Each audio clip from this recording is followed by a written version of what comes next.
Hello, hello. Welcome, CSTers. This is Brad Weigel here for the final CST watch along. I am excited to be joined by all of you as we watch FC Cincinnati take on Inter Miami. You know what? In the first matchup between the expansion teams, I'm excited to see everybody here and see if we can get the match going. A little bit of confusion early on. Hurricane Eta, or I guess, excuse me, now it's Tropical Storm Eta. Looks like it's arrived in full force in Miami. They're talking 40-mile-an-hour winds, rain. Hopefully, we'll see if the match is going to still go on as planned. So a little unsure at this point in time. I turned on my TV to star 64 here just before the was going to go live here and showed that the match is going to be in a delay. And or at least there was a bar on the screen saying that the match is going to be delayed, and they're showing the pictures on TV right now. It does not look pretty, so we'll see if the match does indeed take place or not. You're seeing some spectators walking around outside the field, so doesn't look to be a pretty afternoon or evening for FC Cincinnati in their final match of the year. So, but we will see if it does take place or not. FC Cincinnati making some changes to their squad this week. Seeing Zico Bailey starting at right back, Nick Hagland and Vanderwerf are hopping in for Waston and Pedersen. Gutman's on the left, Makocha Medina, who've been the pairing in midfield lately. They're in those spots again. Jurgen Locadia looks to be again on the left wing, Frankie Amaya in the 10, Joja out right. And the new arrival, Franko Kovacevic on loan from Hoffenheim, looks like the start up top. We'll see if he's going to be indeed an attacking or the like a hold-up striker, or we'll see if he is more like Asim de Jong and he drops a little bit deeper. Looks like the match is proceeding right now. Looks like it's a blustery afternoon in Miami, but both teams are on the pitch right now on the anthem. So we'll see a lot going on. Right now, it's just me here on the CST side of things. We might have a couple other guys jumping in a bit later. Seems to be like a lot of FC Cincinnati fans, they're taking advantage of this beautiful 75-something degree day in Cincinnati. So we'll see. But looks like the match doesn't look to be very pleasant. So we'll see. We'll see what happens here. But it looks like it is going to kick off here. FC Cincinnati showing it's a 4-3-3 with the Kovacevic out left on their pre-match graphic with Locadia up top. So I'm interested to see how that formation goes. Because you are going to have two wingers out there. With Kovacevic and João, that'll provide some pace, and it'll be interesting to see how Locadia can play off those guys. So love to get your guys' predictions. And if you have any questions, please put them up. We are live on Facebook, YouTube, and on Twitter/Periscope. So if you guys have any questions that you'd like answered, if you got any pre-match predictions, we'd love to see them. I think my match prediction this week was a 2-1 Miami win on March to match day. But you never know. But congratulations to Rob Pierce. He won the Growler Cup for this season. So cool, good for him. So we'll see. We have a couple questions out there. Nathan Explosion, what happened to Tyton?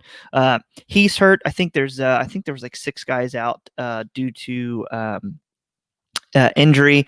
I want to say it was something like Tyton's out injured, Kubo's out injured, Cruz, Barreal, couple other guys. So we'll see. But yeah, looks like they're kicking off here. Looks like we're kicking off. It did not look too pleasant to be Alex Steck just right now. Bjorn asks, is this lineup a sign of those not coming back? I think you might be able to read a little bit into that. I'm not sure every player that we see on the pitch right now will be have their options picked up for next season, but I think Kendall Waston out on the bench. I think we saw with Alan Cruz notating saying goodbye on Instagram to him yesterday. I think that's a sign he's probably not returning. So we'll see, but definitely there is a big bench there tonight. Let's see who's on the bench for Cincinnati. You got Bobby Edwards, Mathieu Duplan. Duplan might be a guy that I don't know if we'll see return. Saad Abdul Salam, Seemed Young, I think he's a question mark for returning. Jimmy McLaughlin, again, probably a question mark for returning. Tommy McCabe, Brandon Vasquez, and Rashawn Daly. So we'll see.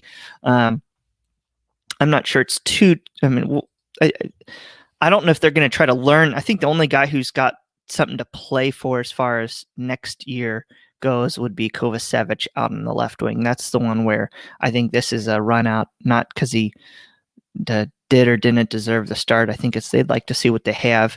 Also, one of the things I fully expect is FC Cincinnati will have some sort of camp postseason. I don't believe it's official or anything like that, but I think it's very reasonable to think that they're going to have some sort of like a three-ish week camp postseason like they did last year when some of the teams were in the playoffs. FC Cincinnati could still practice, and I fully expect that's what they're going to do because you're going to want to see what you have, what options to pick up.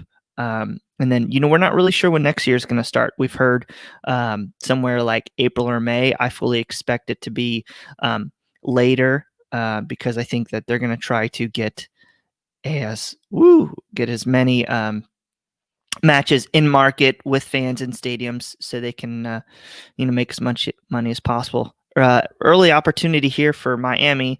Looks like the number 12 for them would have been who was that? Juan Agudelo. Looks like he was way offside there. So Spencer Ritchie came up with a nice save, but good start. So yeah, we'll see how much of this match plays into next season's decision making or not. But those decisions are going to come quick and fast. As I fully expect. I think last year it was Wednesday where we saw the decisions made for off-season moves. I think it's going to be something like that. It'll be something like that this year. I think Jaap Stam and Gerard Nijkamp, they're going to have a press conference tomorrow afternoon. I think a lot of players will probably be notified of their decision already, but I think we'll see all this coming out soon, man. Miami definitely on the attacking front foot here in the first 3 minutes, and possibly a potential handball by Andrew Gutman kind of deflected off his upper shoulder, and then Spencer Ritchie made a nice save. I personally wasn't a handball for me, but you never know in the days of VAR. His hand did go out. We'll see if that looked like it could have been a penalty, but match has resumed, so I'm going to say we are safe there. So if you guys have predictions so far right now, nothing in the third minute. One other side note, Patti Ann put in there, Guido. Looks like Guido Gonzalez Jr. is our favorite match official in the center circle. I think we all have a lot of scar tissue whenever we see that name, but you never know.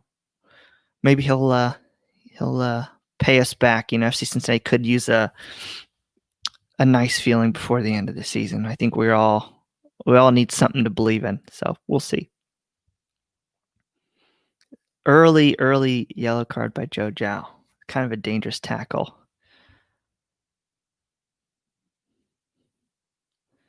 I don't know about that.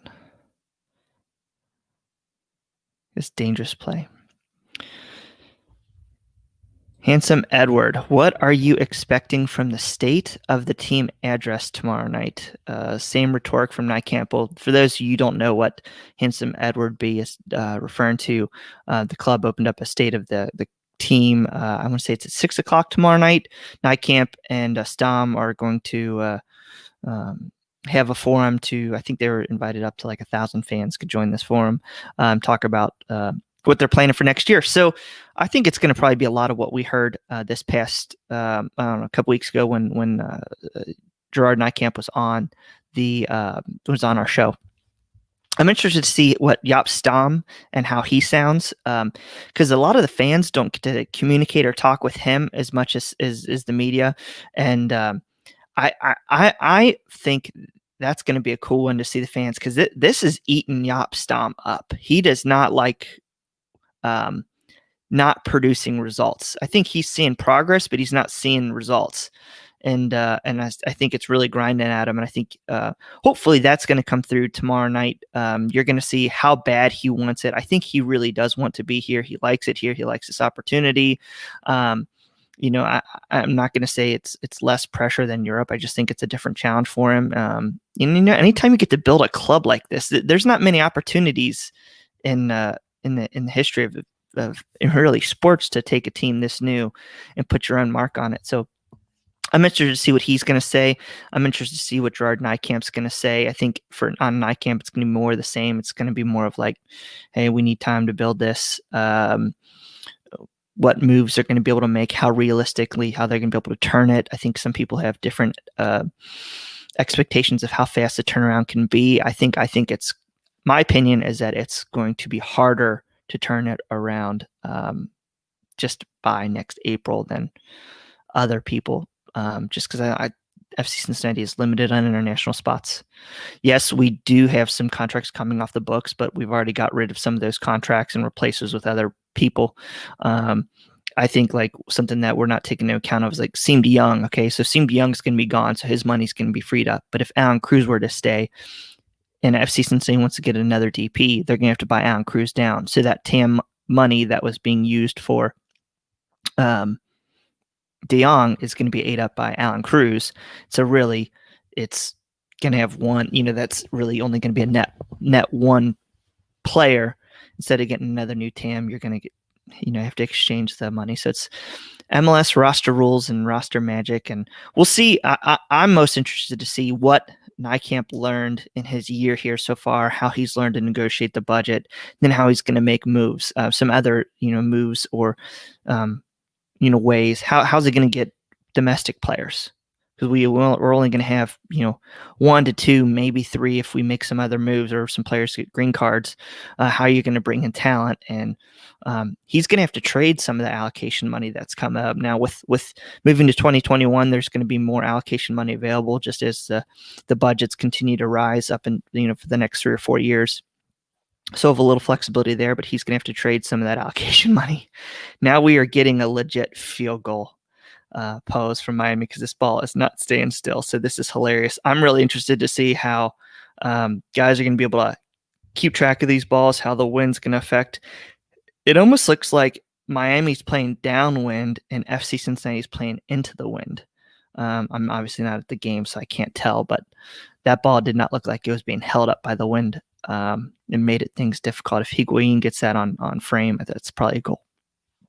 So yeah, that was definitely interesting to see a placeholder, a legal handball in soccer.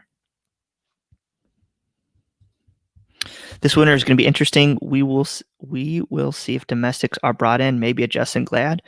If it, I can't tell you. I've watched a ton of Justin Glad, so I don't know how he plays into this. But I think they're going to have to get domestic players. Wing backs. Maybe a potential center back. You've seen a guy like how Walker Zimmerman's helped Nashville. You saw a guy heading in Minnesota's 3rd year. They got a guy like Iko Para, and that transformed their defense. So that's I think FC Cincinnati is going to have to do more of those types of moves, where they're going to have to trade allocation money. Now, are we going to have $600,000, $800,000 in allocation money that we can transfer? I doubt it, but FC Cincinnati is going to have to be creative to get impact talent here. And you've got options like free agency, the waiver or the re-entry draft, and I think the waiver draft and whatnot. But again, those are all typically fringe players and not stars. You don't see too many stars come through those mechanisms. Free agency is getting a little bit better on the domestic side of things, but again, it's still quite challenging. Fly 89, yes. If higher level domestics aren't brought in, then we will have a problem. And I completely agree. Completely agree. Yep. Like you said earlier, Justin Glad, domestic, he checks a lot of the boxes. I just don't know his style of play. If he's a distributor, how he plays. I don't watch a ton of RSL over here in Cincinnati. So if I'm watching something else, it's more like Tottenham or something in Europe. Kobe Jones. Stom should move to player coach role in 2021. Maybe not the worst idea. Dude was a beast. So one thing I think I would hope that Stom and Nijkamp learned, especially after last winter window, is that the quality of this league is better, and I think it's better than they thought it was originally. You've seen moves like Makocho. Ooh, good run by Franco Kovacevic there. Oh, that's not a foul. I can't believe that. But I think you've seen Nijkamp and Stom see that the quality of this league is a lot better than maybe they originally thought or respected. And so I think that's they've learned the hard way and not getting some guys like De Jong who they thought would be easy improvement that just aren't. Their transfer policy is definitely gonna have to change. Yeah, Franco Kovacevic there looked like a foul to me. But early on, he's got some quality. You can see him dribbling with the ball there. That is 100% a foul. I don't know how that doesn't get called.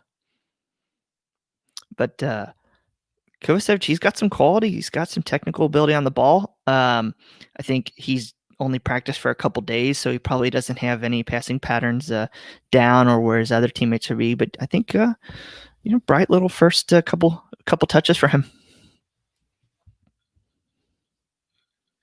Whatever. Anybody do anything fun this weekend while we're talking? Oh dear. Spencer Ritchie killing me here. Anybody do anything fun this weekend? Tom Beaversdorf took me out to the woodshed on the golf course yesterday. I haven't told my wife yet, but I lost the rights to name our firstborn whenever that does happen. Guy killed me, especially on the back nine.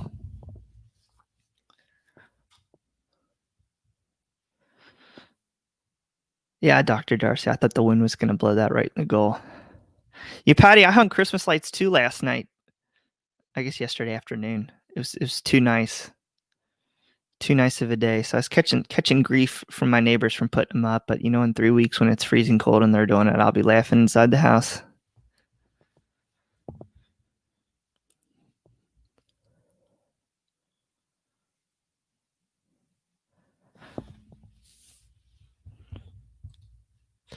I make a bet in Miami, so I hope this team wins. Yeah, I'd probably bet on Miami.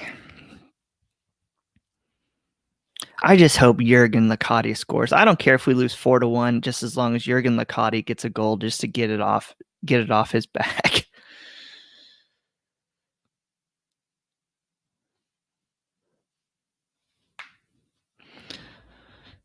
Not match related, but Ismatic's still on the books.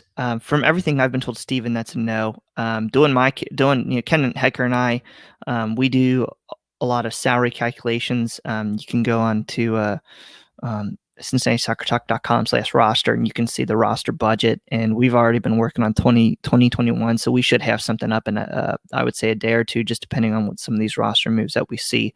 You're going to see some analysis like that, but no, from everything that we've been told, due to his legal issues, Maddox has been removed off the roster and doesn't count towards the salary budget. If he did count towards the salary budget, I wouldn't know how we would have some of these moves in here. So he's gone. One other player I'm interested to see what's going to happen with in 2021 is Medunjanin. Laura Fowler on the Athletic, or not the Athletic, on her Patreon now. Which, if you don't subscribe to her Patreon, you should. That's some of the best $5 you can spend a month. Plus, it helps somebody support, her family and her livelihood. Did a great article this week on the current roster situation, and Medunjanin. It's been found that he has an option for next year, but it is dependent on number of appearances or starts. And I would assume in his roster that it's got to be some sort of I would assume it would be percentage of starts. And he started almost every match he's played in for FC Cincinnati. And if that's the case, I would assume his contract option is going to be picked up. So that's an interesting one to see, because he kind of his roster charge is so high. I would venture to say it would cripple some of our moves. Plus, he takes up a valuable international spot.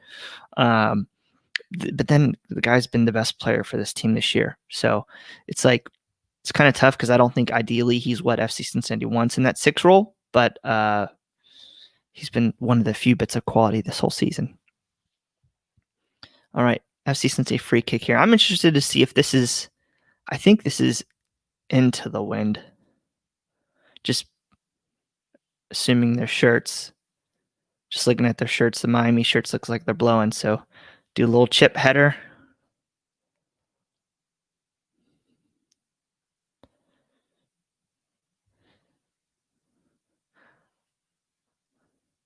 I don't know about you guys. I've never played golf, and look at the corner flag up in the top. Look at that. That thing is just bent on like a 45-degree angle.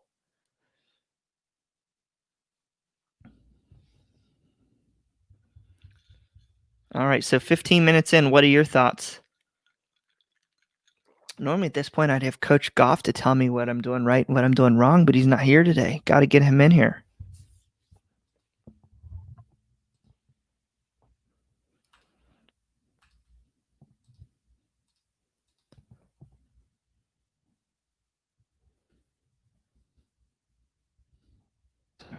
Send it in our Slack.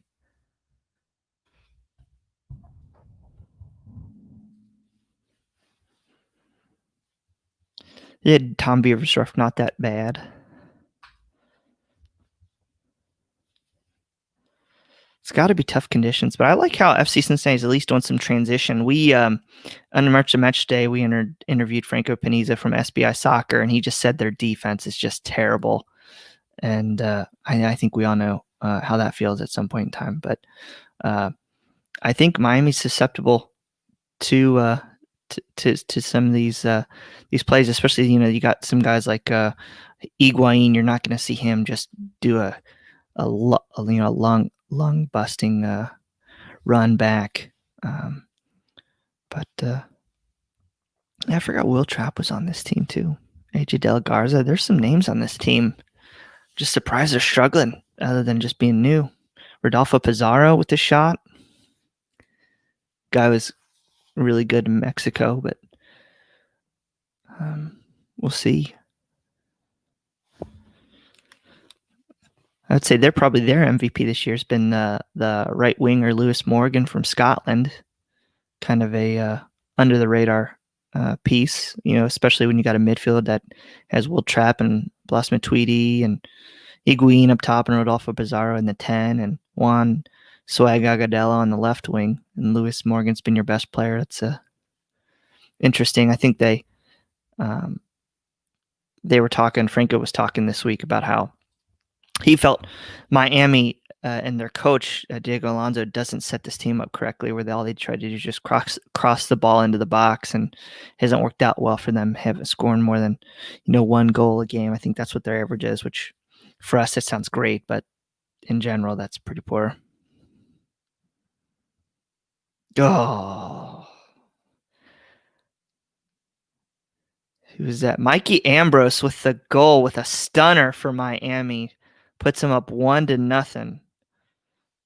Definitely from range. Looks like the win had a lot to do with Spencer Ritchie not being able to track that ball down. Massive goal from Mikey Ambrose and Inter Miami. Keeps their playoff hopes alive. I'll have to check in with the standings and see if there's a live standings update. But looks like there was a corner kick that was tried to clear away from cleared up top by Van der Werf. Mike Ambrose traps it down, chests it down, and volleys it. Great goal. Just tremendous. Left-footed goal. Gives Miami the lead. Not good.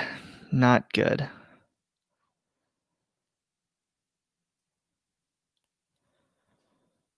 Credit to Ambrose. That was a wonderful goal. Wonderful goal. So let me see if I can check on the players or the MLS standings real quick to give us a live update.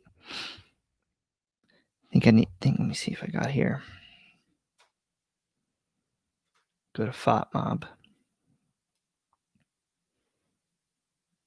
That goal puts Miami into 9th place right now, on 24 points.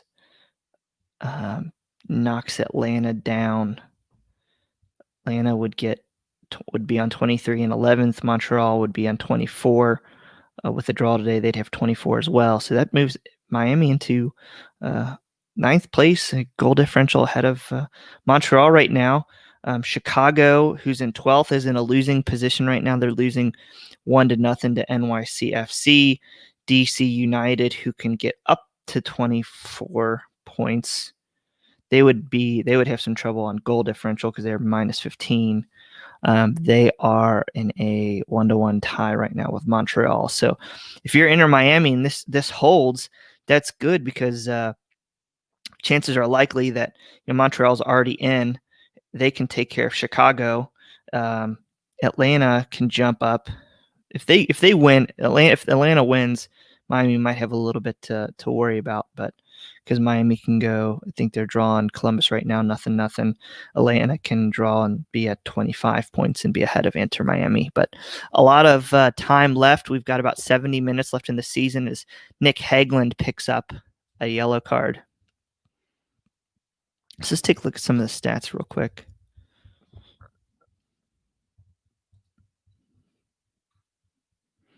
All right, possession rating 60% FC Cincinnati, 39.6% Miami, but Miami with the key numbers of 6 shots to FC Cincinnati's 2, 3 on target to FC Cincinnati's 1, 2 corners, 5 crosses.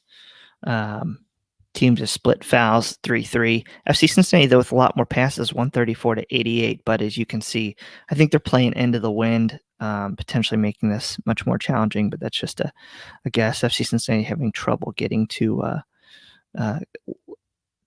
getting much meaningful possession in the Miami half. Most of this game's been played in the FC Cincinnati side of the field. Another dangerous free kick for Miami. Whoo, almost an own goal headed in there. Anybody watching this game in any cool places like outdoors on their back deck or their front porch instead of their basement like me, not enjoying the outdoors?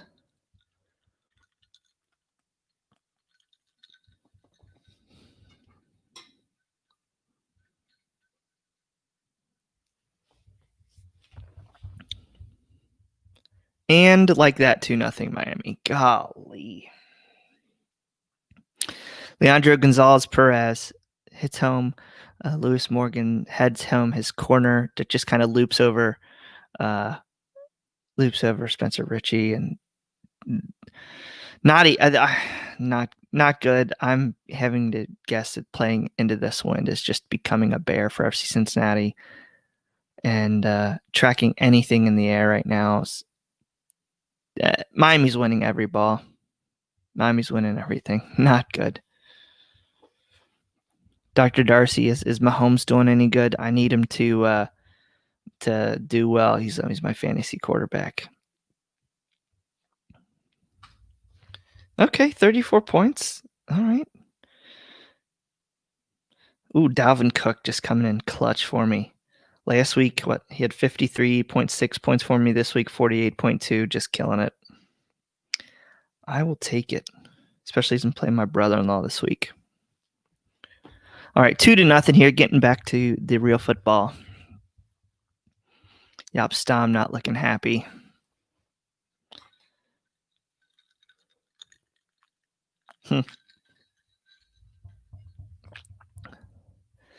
On Capel, yep, another year. Now, I'm going to say we're retaining this year's wooden spoon because they're not, quote-unquote, not awarding it, but we'll take it, They say it's better to cook with a wooden spoon than metal, so we'll see. I would definitely more have hardware, though, than a utensil. Guys, what are you doing? Back line is lost right now. They have not communicated well. Patrick Lanny beating a dead horse here, but I'm just so exhausted by our awfulness. Oh, Vanderwerf looked like he picked up a knock on his head. He's been bandaged up. Looks like he's got a little red in that beard after a head wound. Didn't see what happened to him there, but yeah, Patrick, I think we're all tired of it, man. Could be doing worse things, though, than watching soccer. Could be have a lot more issues than a poor soccer club. I think the difference between FC Cincinnati and some of the other just poor clubs and poor businesses is that FC Cincinnati wants to do well and they're willing to spend money, and we're seeing, some of the investments with the clubs making, and right now they're just not good at winning it. But I still have a feeling they're going to get it on track. There's so many different things in place that should lead to success. I just hate to say it, that roster build and this past winter window wasn't great either. Thanks, Juan. Kudos to you, Brad. I already switched off.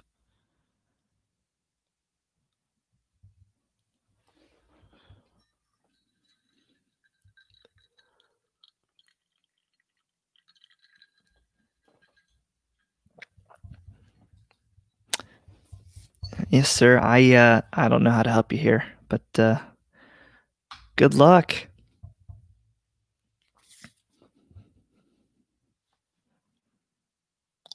31 of you hanging in there right now. I'm pretty impressed.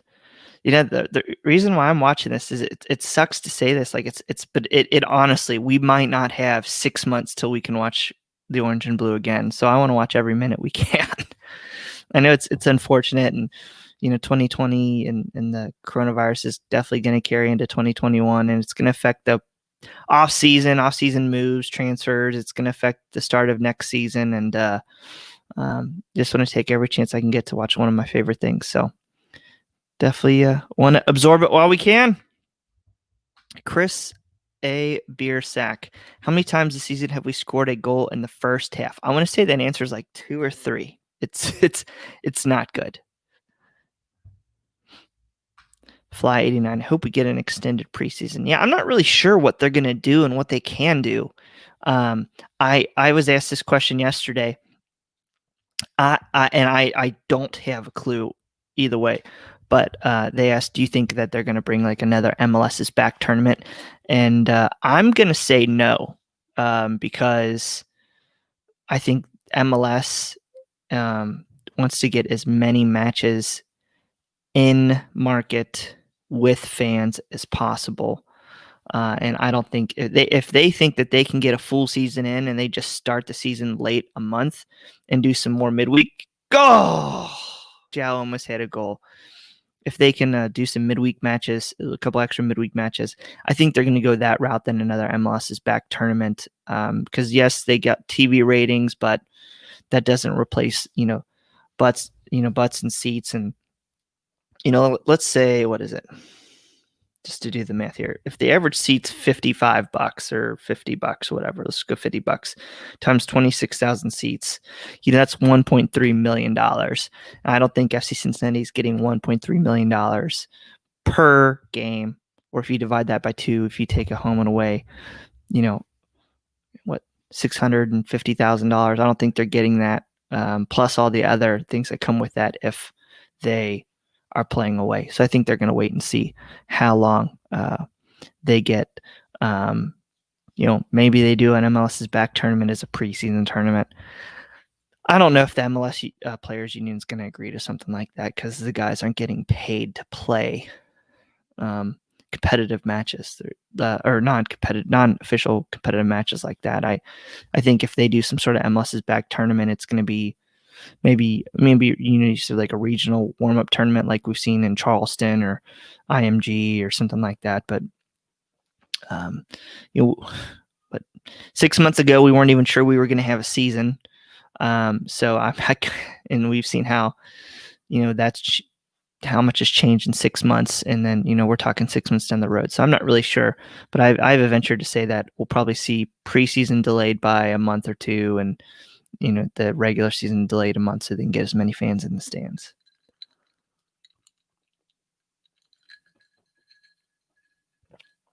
So we'll see. The thing is, I know we want to see as much as we can, but I think the thing we got to be careful of is keeping everybody safe, and still making sure this league is strong and growing and putting it in the best position to be, one of the best leagues in the world, 10, 15 years down the road, versus, maybe a short-term rushing back or doing an MLS is Back tournament. So never know. Franco Kovacevic, NFC Cincinnati, looking good the last 5 minutes. We've seen him do a nice crosshair, created a chance. Joe Zhao put a nice shot on goal, almost scored, just went a little bit wide. I think in the future, I'd like to see that cross maybe go into a Kovacevic or a Locadia who are making a run in on goal. I think you have a lot more success at that than taking a relatively low percentage shot.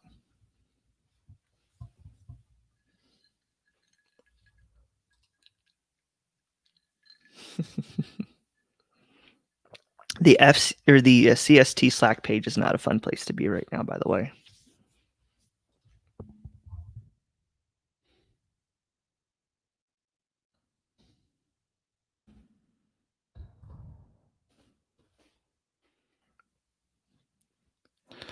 So if we're talking about 2021, because we got 60 minutes to go here, what moves do you want to see for next season? Do we bring a Locadia back? Do you want Harrison Duyanen to return?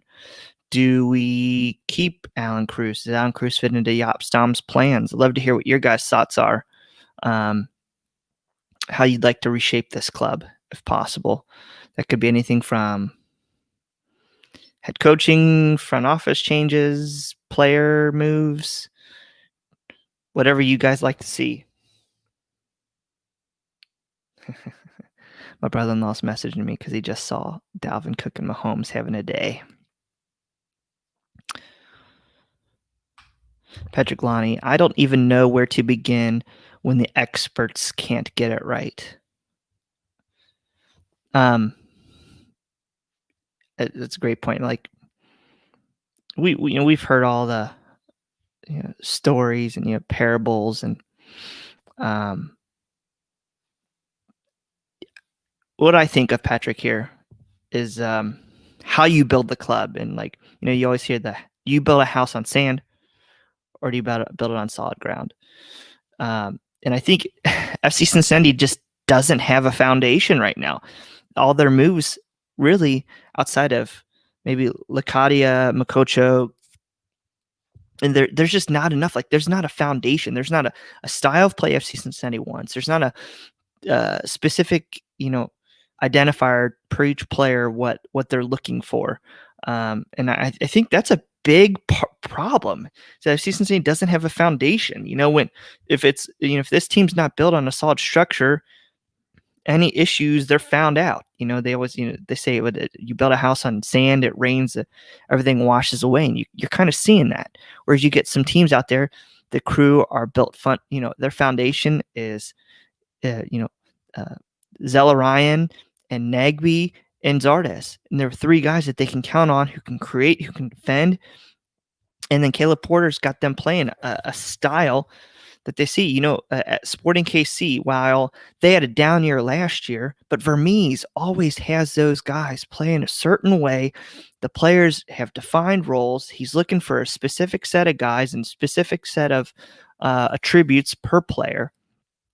And I just don't see that for FC Cincinnati. I don't know what type of player FC Cincinnati wants. I'm kind of tired. It's been kind of a lot of makeshift Band-Aids and, guys that they're trying to pigeonhole into places versus being pure fits for those places. Now, I don't mind playing one or two guys maybe out of position, but we were consistently playing for a long time this year, guys out of place. And then we've got guys who don't fit exactly what we're trying to do. Like, we talk about Vanderwerf playing today, and he's supposed to be on contract through next year. And he was supposed to be this great distributor, but I don't always see it. And anymore, I think I look at his body language and it's poor at best.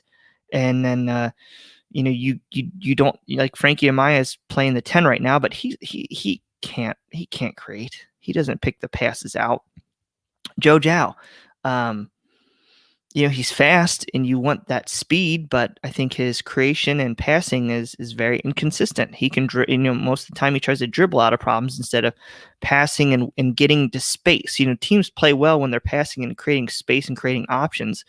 When you're dribbling and taking players one-on-one, people can close down on you and then you turn the ball over and the other team's off the other way. So that's what I want to see is a foundation. How is he going to add to foundational pieces like a Makocho, like a Barreal? can getting better talent around those guys elevate them even more? Like I said, we got some spots open, but how are we going to get quality to bring, to fill in those spots? Because we don't have international spots, and we don't have, it's not like an international league where you just spend money and get players, and that doesn't matter. We've got got to trade allocation money to get some of these assets. So that's why I'm in favor of, like, unfortunately, releasing a guy like TT while he's getting a green card. He's got a green card, which doesn't mean he doesn't take up an international spot anymore, but he still costs $400,000. It's a lot for a keeper, especially on a team that you've got bigger holes elsewhere. I'd rather keep Spencer Ritchie for another year. He's a low budget charge. Ben Lunt's supposed to get married, and maybe that gives him a green card. So he was one of the best keepers in USL the last 2 years. So he's going to be cheap. Bobby Edwards is cheap. Beckham Sunderland's cheap. All of a sudden, there's $400,000 where you can use that money to go out and trade for somebody else. That's what I'd rather see happen.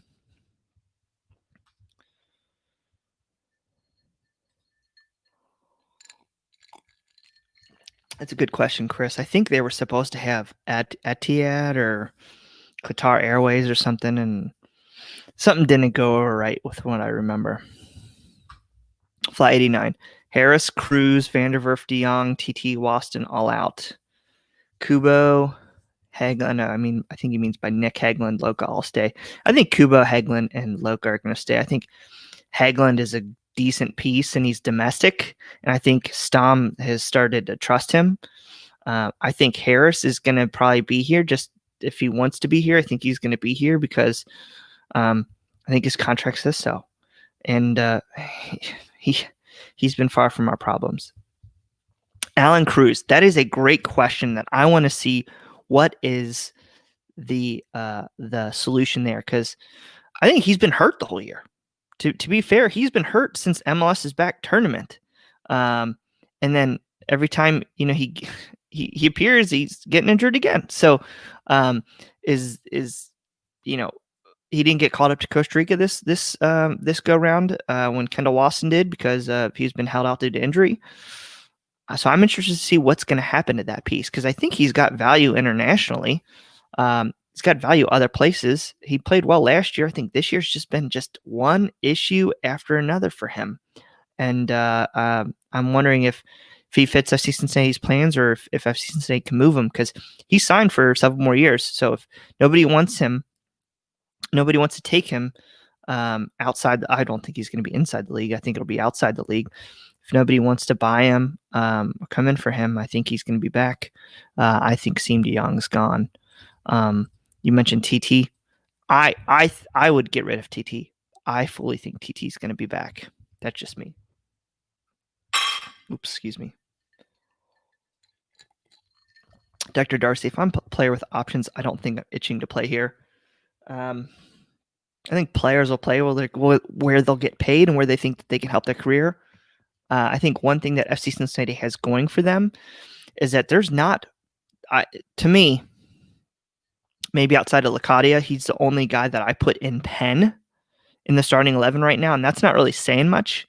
But I think everybody else is in pencil. So if you're an outside player, you want to maybe revive your career, or maybe you're like a border starter, but you feel like you can be a full starter in this league, maybe FC Cincinnati is a place you want to go, because there's not a ton of competition in front of you. You're not going to be stuck. Like, I'm a Spurs guy, okay? So I love Harry Kane, but he's been one of the problems with Tottenham's transfer policy, because nobody wants to play behind Harry Kane because they know he's the best striker in the world. So they don't want to come and fight for him because they know they're not going to win. So while it's not a perfect analogy here, I think FC Cincinnati might be an attractive place from pros to come to play, because they will have a better shot than not to play and get chances and start. Nathan Explosion, what is Nashville doing right? Granted, the record isn't the best, but they are succeeding and in the playoffs. I think what is Nashville doing right? I think, and I said this from the beginning, I think Gary Smith knew exactly how he wanted to play. Gary Smith is the head coach of Nashville. He wanted to be very defensively sound. And then hopefully with Major League Soccer, you get some of their difference makers. You can play. You can get your guys to score on the odd chance, and I think that they've done well taking their chances and knowing how they want to play. Do I think that Gary Smith is the long-term answer there? I'm not sure. Do I foresee Nashville being a world beater the next couple of years? I still don't think so, but they brought in Walker Zimmerman. They knew how they wanted to play. Dax McCarty in the midfield is a beast. And then they've gotten more and more production out of the forward position as the season's gone. So I think that they set their foundation a little bit better. But I'm not looking for FC Cincinnati to go that route anymore. I think that's the route to go your first and second year in Major League Soccer, is be better defensively and then pick up the pieces where you can offensively. FC Cincinnati was so far behind the 8 ball after their first year on the defensive side of things that they had to close that up this year, but the attacking pieces they brought in just haven't worked. So there's a lot of reasons why FC Cincinnati is not Nashville, but I also don't think the way Nashville is doing it's the best way. But there's a ton of ways to skin the cat. Nashville's schedule was much more favorable to them than ours was to us. Yep, this year, I think FC Cincinnati's definitely had a tough schedule. Playing the New York teams and Chicago so much, or Columbus so much. But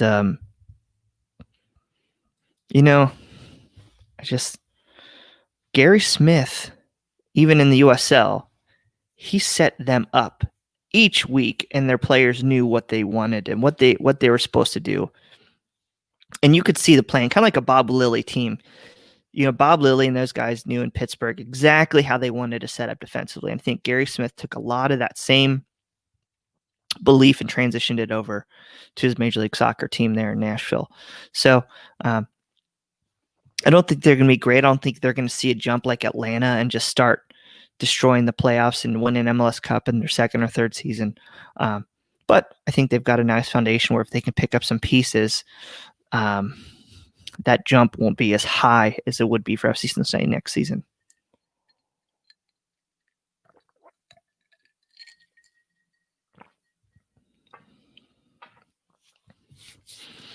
I also think maybe one of the problems was with this isn't the team Yop Stomp wants. He doesn't have the players who wants to play a style. And I don't think that he was willing to sacrifice his maybe style enough to win some games where ultimately he knew the route for this team wasn't going to be this season, that maybe there was a first round exit. Oh, geez. Terrible giveaway by, looks like Medellin.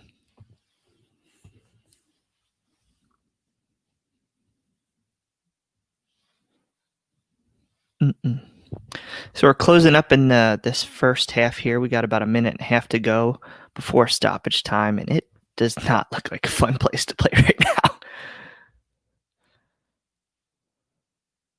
FC Cincinnati really they're having a lot of issues outside of a couple off chances of getting the ball out of their own zone. The wind looks to be an issue. I can't put this all in the wind though, because we've seen FC Cincinnati having issues connecting, but now you're starting to see like the wind and the rain bands just swipe across the screen. It just does not look like fun. And they're going, looks like to me, from left to right, heading straight to the face of FC Cincinnati.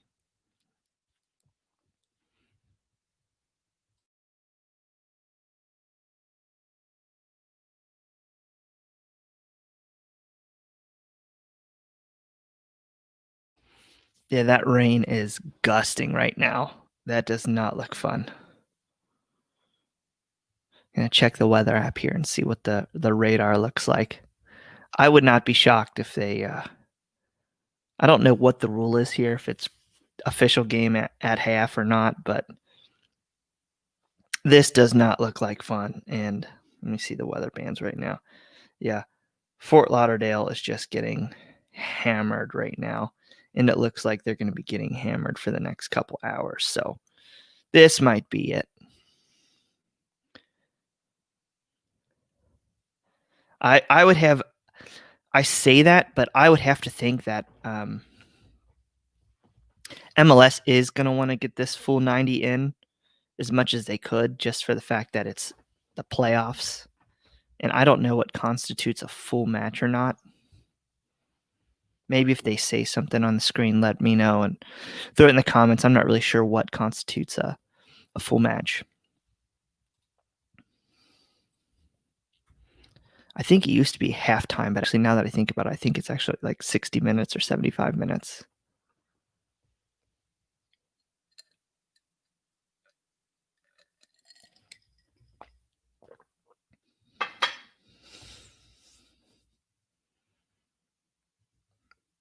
One minute of stoppage time, and FC Cincinnati's 10 seconds left, probably out of that 1 minute. So you have to think Guido Gonzalez is going to call this in a minute, or anytime he's going to call it. But FC Cincinnati trying to get one in before. Oh, looks like Kovacevic. Oh, no way! So Kovacevic earns a corner kick, and Guido blows it, but just before half. To me, that's kind of crappy officiating there. Team earns a corner kick, give it to him. That's crap. Kovacevic not happy, but tell you what, the Croatian young Croatian forward looking pretty good there on the left wing. You're seeing some quality, and he's got ideas of what he wants to do with the ball. So, if you want to take one good bright spot out of the match, it's gotta be Franco Kovacevic. I still am questionable on whether we should use one of our coveted international spots on him, but yeah, that first half looked pretty good. So if you're Jaap Stam, you have to take some positives there. Negatives, the defense, especially the first 20 minutes, looked like they were not communicating well at all. I'd have to go back and watch some of those goals, but it's not. It was very poor looking. That four specifically, I don't think they've been together much. And Zico Bailey, not known for his defensive prowess as of yet, but he's learning. Didn't see much from Amaya. Didn't see much from Lacadia. Jao had a couple chances up on the right. So overall, not great, but unbelievably challenging conditions. You even got Jaap Stam holding a mic because there's no way that they'd be able to hear him. I've just got to be better on the ball. Both teams got to play in the rough conditions. Even though we were into the win that half, which makes it a lot more challenging. Just more.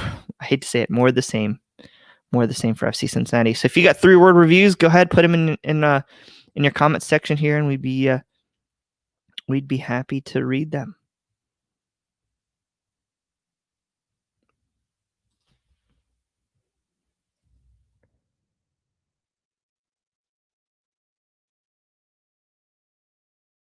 All right, 3 words.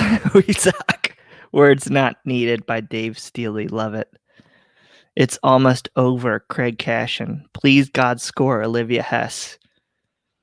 Looks like people are not loving the Guido no corner there. Kind of like myself. Real quick, taking a look at MLS at half. Columbus 1-0 on Atlanta, so that's looking good for Miami. Goal Fest in Chicago, 3-3 NYCFC versus Chicago. Red Bulls 2-0 on Toronto. Orlando and Nashville tied at 1. Philly's got a 1-0 edge on New England. As far as the playoffs look, that would mean DC's in the 10th spot. Excuse me, let me look at these. DC, because they're up 1 on Montreal, they would be in at 10 on 24 points. Inter Miami would be 9th on 24. Nashville's clinched with 30. New England's 32. Red Bulls in 6th place in 32. Because I believe play-in games are 7-8 or 7 versus 10, and then 8 versus 9. So I believe Nashville would get a home game. And then I think that would get you down to 8 teams, and you would do knockouts from those final 8, just like the West only has 8 teams. So looks like Miami would sneak in alongside DC if things ended right now. More 3-word reviews. Super crazy rain from Gail. Just feeling numb. Patrick Lonnie. You win the award for best one, Patrick. Go down fighting, Nathan. I'd love to see some. I'd love to see some fight. The Fly 89. The more apt we are to accept a loan from Hoffenheim, the more likely we are to receive other players. They said they want us to bridge the gap between South America and Hoffenheim. I'm not really sure what that means, but I'm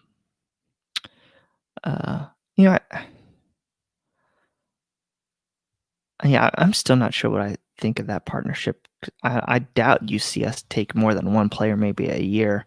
Maybe it leads to some training opportunities and some sharing, but this isn't like a Red Bull setup where there's ownership differences and they're using us as a farm team. So interested to see what that relationship's going to be. Chris Biersack wants to see a Lacadia goal. Don't we all? I'm sure he wants to see it too, because it was his birthday. I want to say yesterday, turned 27. He showed,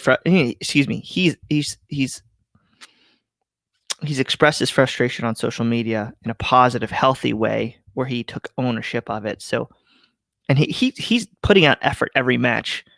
Just something's not working. And FC Cincinnati's going to need to unlock that and see what the heck's going on there. I'm personally rooting for him, though. All the guys on this team, I don't really think they've quit. So I'm rooting for them all. Even the Kendall Waston, Kendall Waston's probably gone, but Kendall Waston, when he came from Vancouver, they were talking he's a bad, maybe they were talking about negative influence in the locker room, had some issues with the prior coaching staff.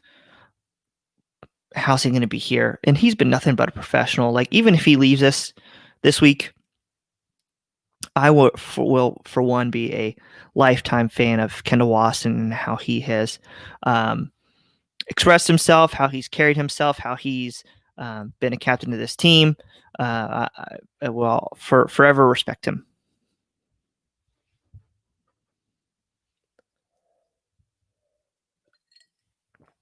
All right. Ken Hedger's watching NASCAR instead of this, which I don't blame him. Maybe I should tell him to write an article. He can break down the roster for us.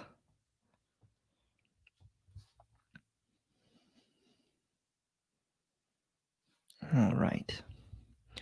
So what do we want to see? Chris Biersack says he wants to see a Lacadia goal this second half. What do we want to see in the second half?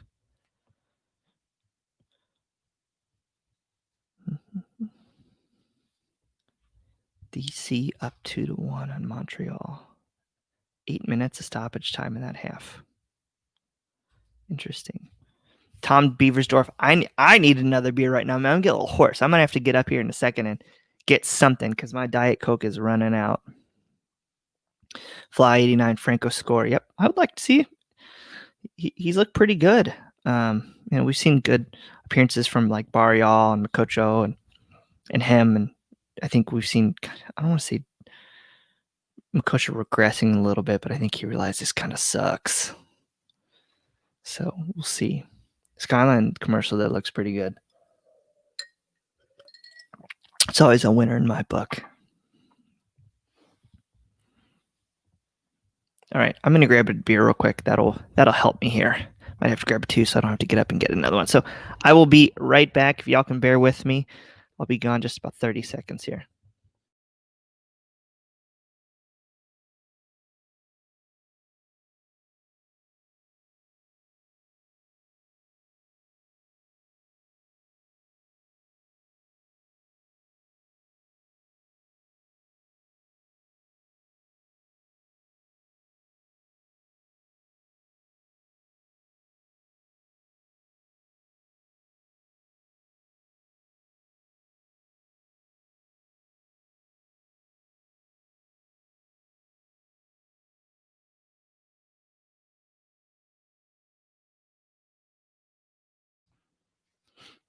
All right, I'm back.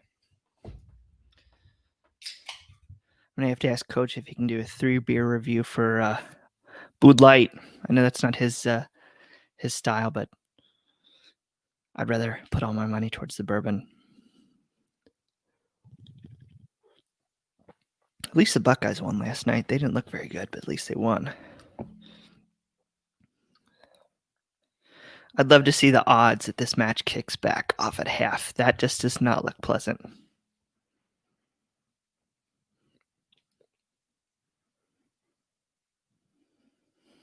Yeah. If the season would end today, FC Cincinnati would end up with 4 wins in 23 matches. 5 wins total if you count their... Wait. Did they win their first knockout match? I can't even remember anymore. Nope, I think it's just 4 matches. Let me see here. Yeah, MLS is back. They drew Portland. So, yeah, 4 wins. 4 wins. If you count that Portland match, it would be 4 wins in 24 matches. Kobe, I know it's been a tough season, but I'd like to thank you and the rest of the squad for FC Cincinnati contact. Kobe, I appreciate you for listening in here. I love the name, first of all. It'll turn around. It'll be all right. And I know that's easy for me to say, but there will be better days ahead, and I want to be there when they are. And it's still fun, man. It's 2021. What are we gonna, or 2020 right now? What are we gonna do? Can't do anything. So just hang out, watch more content, and if you guys got ideas how you'd like to, I don't know. This is probably the wrong way of doing stuff postseason. We'll do our live shows, but if you got ways you want to, what content you'd like to see, or ways we can get more of our listeners involved, like with these live shows, if you got ideas on what you'd like to do or what you'd like to see, I think we're talking about possibly opening up a list or a Slack page for our followers. I don't know, maybe I think we should do CST happy hours, where we just get on here with the fans in the postseason and just maybe Coach can do some beer reviews or something like that. We put them out there. Or, I don't know, just cool stuff, because this winter, I won't say it's going to suck, but might not be the most fun as far as being able to not be able to go outside. So you guys got ideas of stuff you'd like to do, stuff you'd like to see, let us know. I'm sure Subes will prove it, so he'll take care of everybody. So we will see. We will see. I'm gonna see if any of you guys want to come on for half.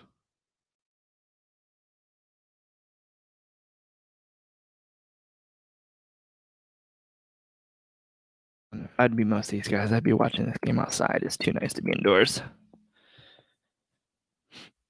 Nick Lipowich. I'm sorry, I just probably butchered that, Nick. I apologize. Is it your opinion that GN thought the level was lower than MLS than it actually is, or do you guys have sourcing? It's my opinion. I think that the respect's just not there worldwide still. I think both him and Nijkamp and Stom kind of thought that. I don't know if they'd ever admit that, but it's kind of my thought. If you think of like rolling out in the 4-3-3 against Chicago against Columbus in the first MLS's back tournament game and just getting absolutely shellacked, wasn't a sign that Stom didn't know what he had, or maybe he didn't respect the league. I think that was more of a sign where he maybe thought his team was better or the league wasn't as good as he thought, and that's why I think that. I don't have any sourcing, and I think I don't think it's a slight towards them. I just like a slight of them towards us. I mean, but I think it's probably there's truth. It's mine now. It's probably just analysis. So we'll see. What do you think, Nick? Let me know what you think.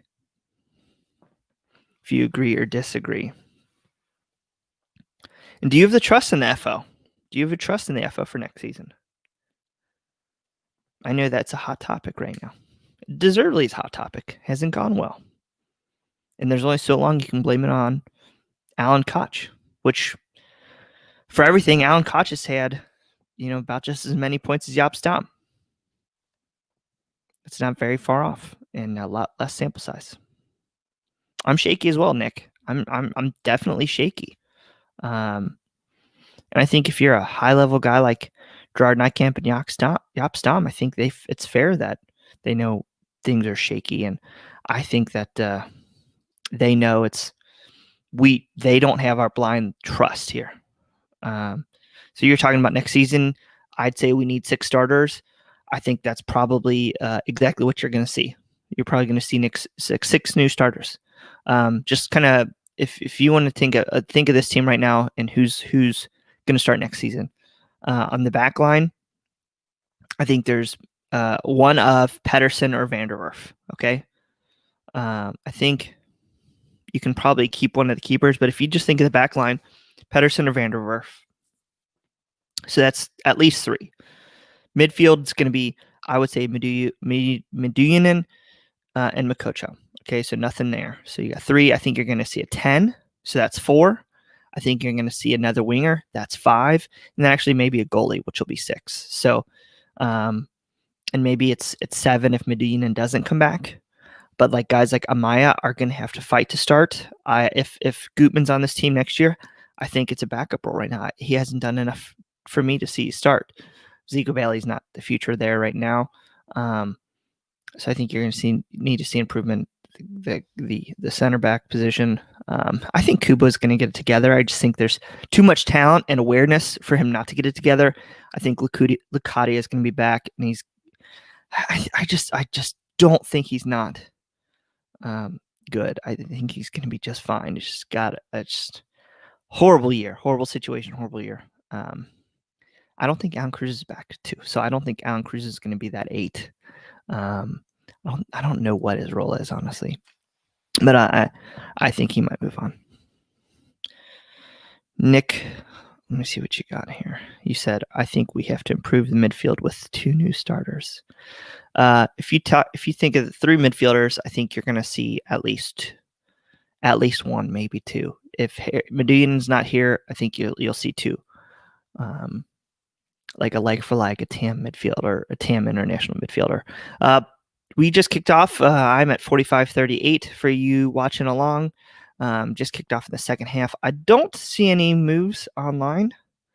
Let me take a quick look. I don't see any moves. I don't see any substitutions.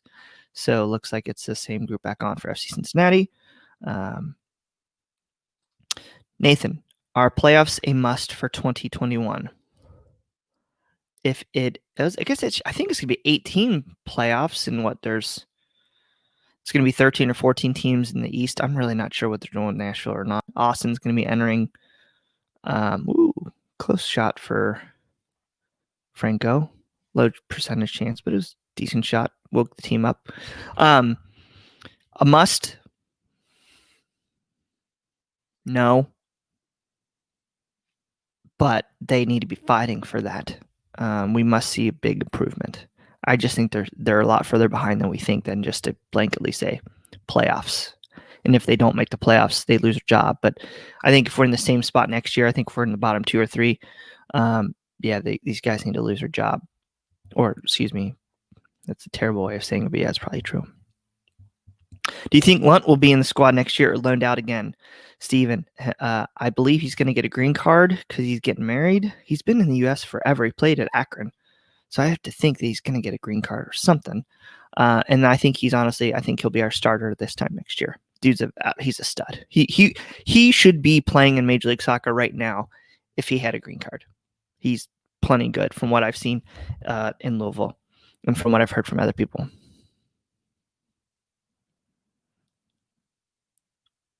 Yeah, Nick, they definitely they just need their games to matter.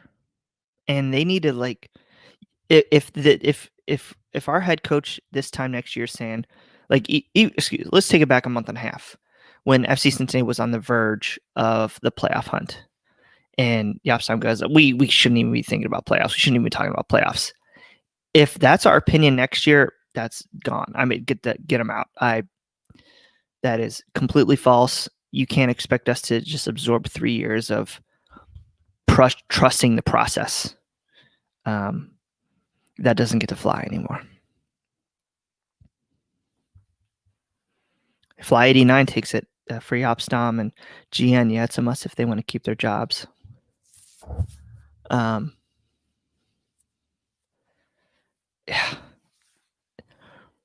They gotta get damn close. It's Major League Soccer, okay? It's not like it's 20 teams fighting for 4 Champions League spots. It's Major League Soccer. I mean, where more than half the teams make the playoffs. So now I'm more coming around to it. If they miss it, they better be like 9th and miss it and look good doing it. Like, because I think the hole's deeper than we think for us to just say, yeah, playoffs are bust. You know, but our expectation should be in Major League Soccer every year to make the playoffs because it's that easy. You don't need to have a Joe Burrow or a Tom Brady as your quarterback to make the playoffs every year in Major League Soccer. You just don't. You need to be just better than average. And unfortunately, we're just so far below average, it's not even funny. It's not like like Nick. It's not like we can draft Ben. Was it Simmons or Simon? I think it's Simons, but whatever. Not like you're going to get the number 1 draft pick. Like, we've seen Frank Amaya. We've seen what happens. He's a good player. We're going to get another one of those, fortunately, this year. Because I think we're going to have the 2nd pick in the draft. Because Austin will get the 1st pick, but I think we'll get the 2nd. Now we'll see how it goes, though, because I'm not sure how much, if any, college soccer happened. Actually, excuse me, I take that back, because Michael Lahoud of Cincinnati Soccer Talk's been doing some ACC and some Longhorn Network games. But Joe Jow needs to frickin' take a pass. I can't deal with all this dribbling anymore. He's got to take a pass. Come on. There's guys on the wings that are expecting the ball. You got to get it to them. Yep, Dr. Darcy.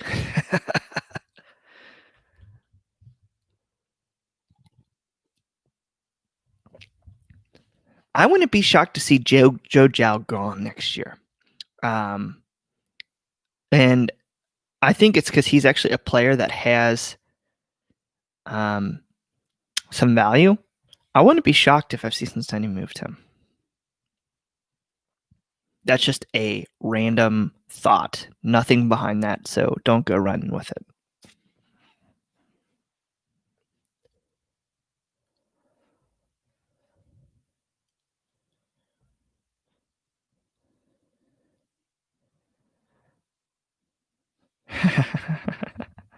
There you go.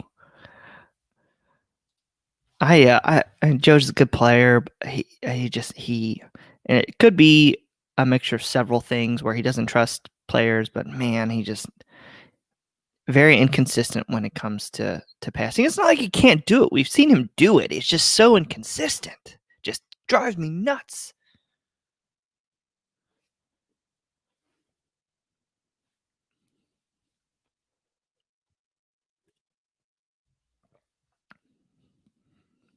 All right, we are about 6.5 minutes in. See if anybody started any news. Red Bull still had 2-1. I'm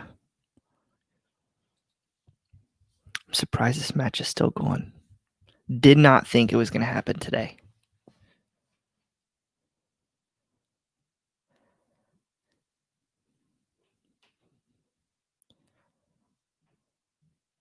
Nice little touch from Zico Bailey.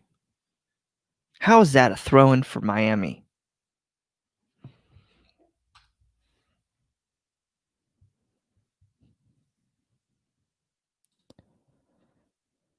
Cameron Goodman. How's Goodman been the last couple of seasons? Kobe says he's made a nice improvement. He's all right. I think at best he's a middling left back in Major League Soccer. But again, sometimes it's tough to talk. I mean, he's like 24, 25. I think he's actually kind of older for being young in Major League Soccer. But I don't know. I'm not like, if he doesn't come back next year, I'm not going to be like upset.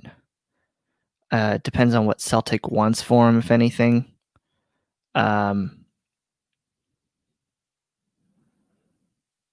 I just think he's very average at best.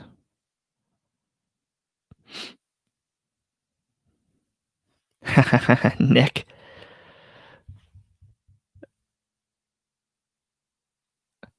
Yeah, Nick. It was interesting to hear Emilio Martinez on Talking Tactics. He did not like Zico Bailey. Yeah, I know what he's saying. Zico, especially against Sporting KC, did not look good in that second half when Gerson Fernandez was put on and there's pressure. Like I said, he's so young. I'm not writing him off. You can see his technical ability and ability to hold the ball and try to make some passes. So I think he's got some pieces there that can make him a decent player. I don't think he's like a starter, and I honestly don't think he's much better than a second or third choice right back.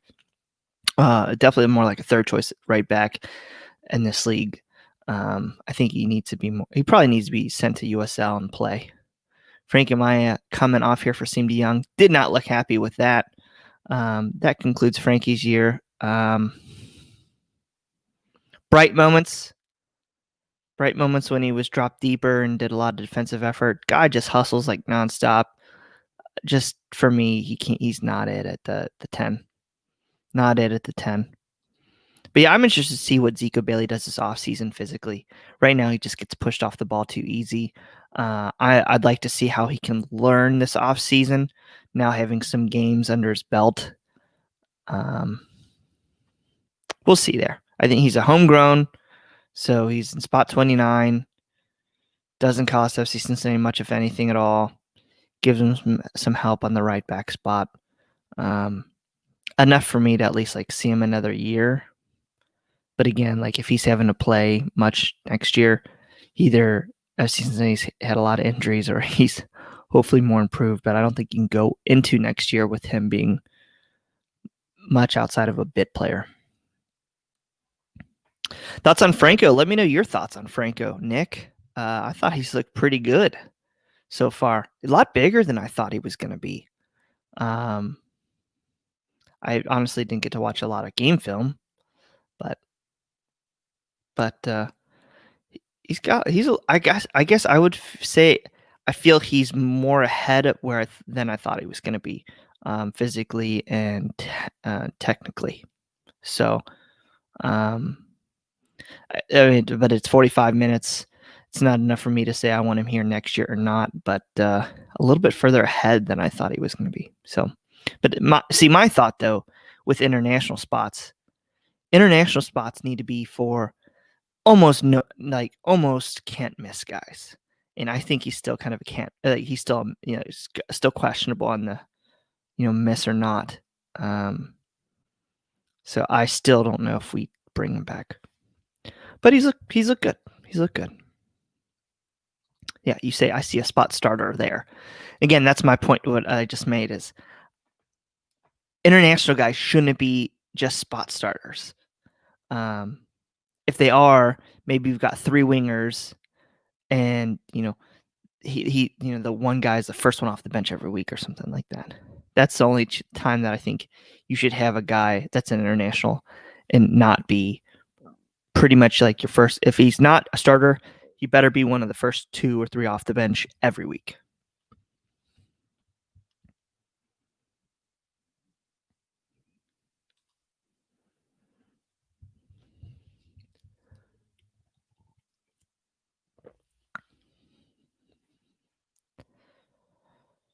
I'm interested to see what happens with Siem de Jong because I don't see it. Emilio from Talking Tactics this week didn't see it either, but I don't see it, and you would think that he should have plenty of quality for this league, but I don't know what the deal is. I'd almost, like I said, have the international spot back, let him go his own way, and go out and get another Barreal or, get a young guy. With these U22 rules, I'm interested to see what that looks like. Go out and get more sure things.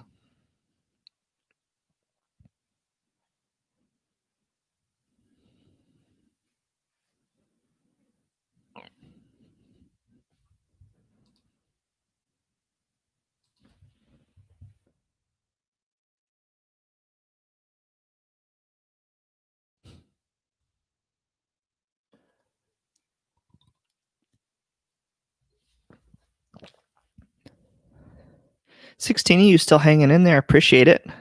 Ooh, Loca! And it's good. When I mean good, I mean field goal.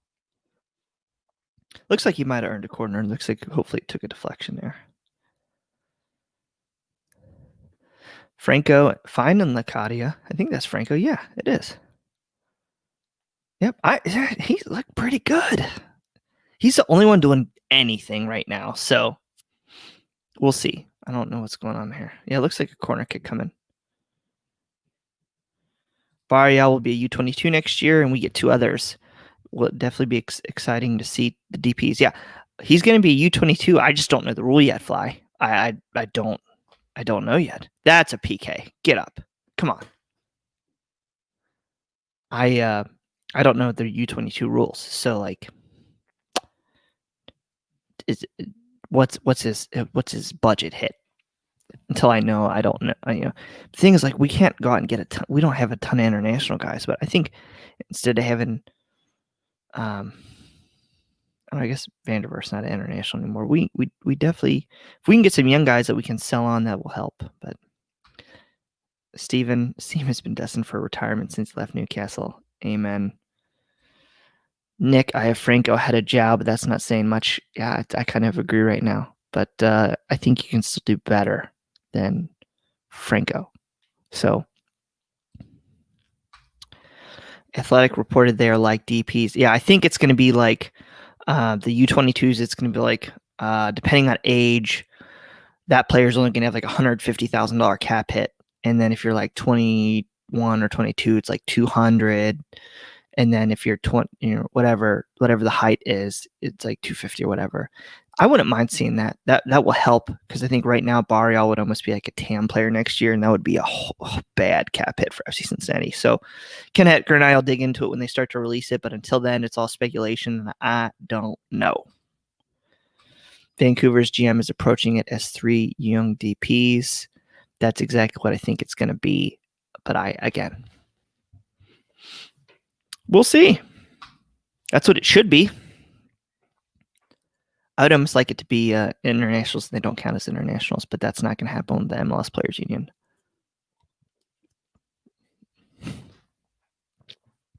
Again, FC Cincinnati's problem, they don't have a ton of international spots, and the guys who are taking those spots aren't contributing enough. Like, even though I like Pedersen, he's not a guaranteed starter every week. So he shouldn't be an internet. So you shouldn't be spending your internationals on that. Like, your internationals should be Kubo, should be Mikocho, Lacadia, guys that are going to step onto the field and have a better impact, or should have a better impact than others.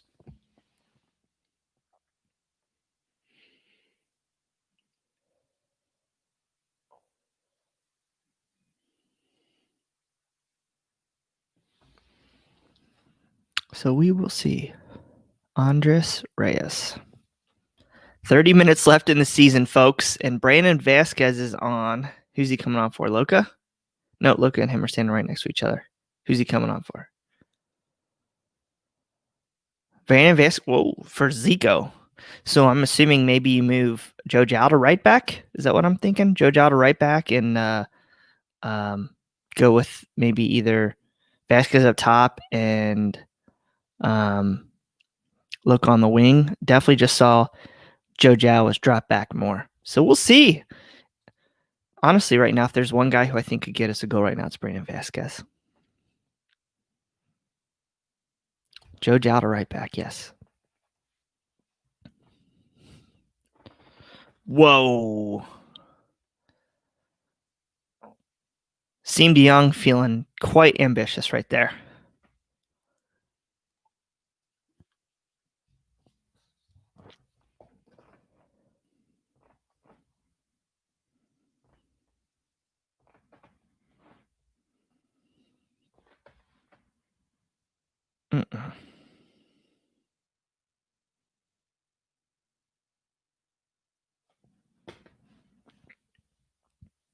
All right. Well, at least, I mean, you got to put that on goal if you're seam. That was just bad. More of the same. Okay, so I think we're seeing seams in the 10. Lacadia's out left on the wing. Vasquez up top. Franco on the right wing now. Joe Zhao drops to right back. Makoto's on that side of the field to help him defensively, which is smart because you don't want him on the left with Medunian and having to provide cover. So I don't think that's bad.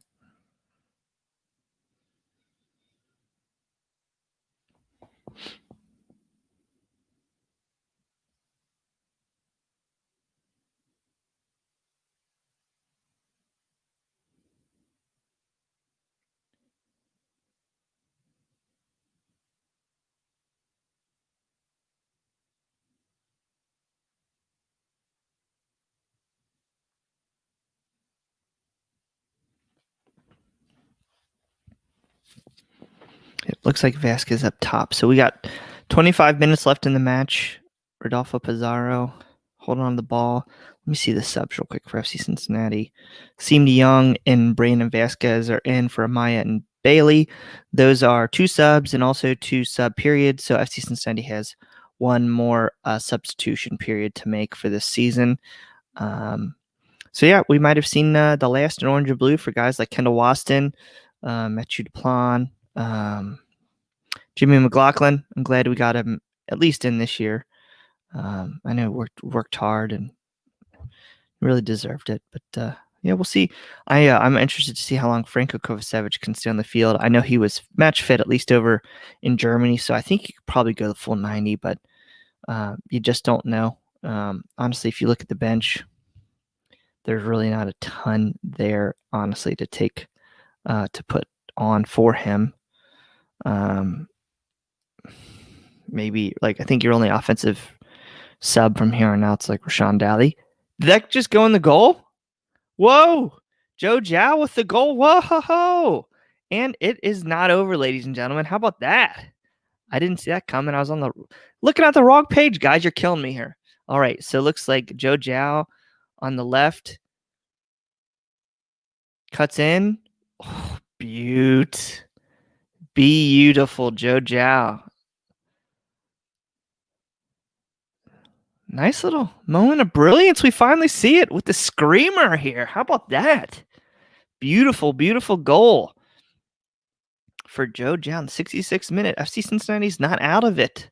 So we'll see how Inter responds because they need to win this game to get into the playoffs. If they don't, the road is much more tough to hoe.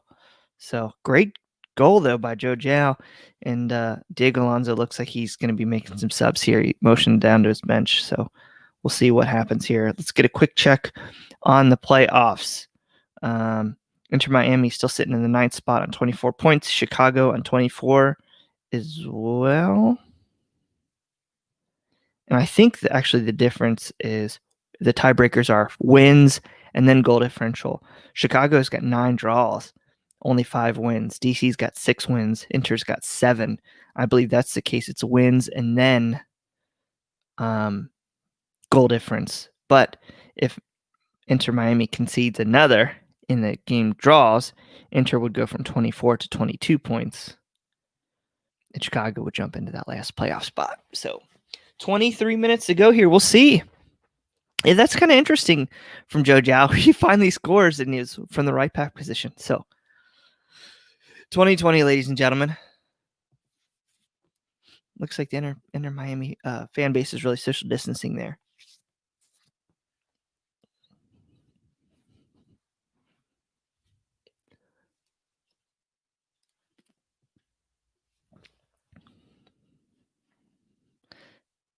Nick Hagland is coming up way into the midfield to win these headers.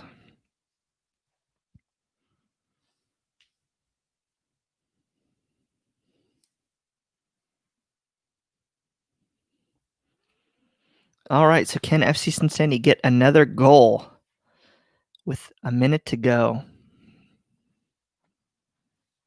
Or excuse me, with 22 minutes to go. Excuse me, down 1 goal, 22 minutes to go.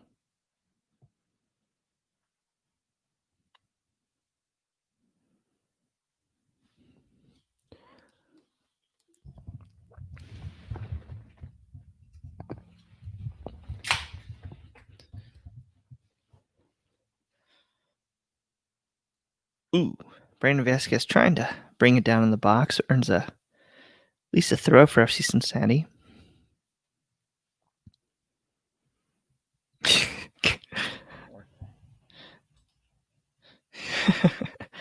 Haha, yes, Miami fans taking extra COVID precautions in the stands. The rain will keep them safe, and the wind. It's probably true, actually. Maybe with the wind. I don't know. I'm not a scientist.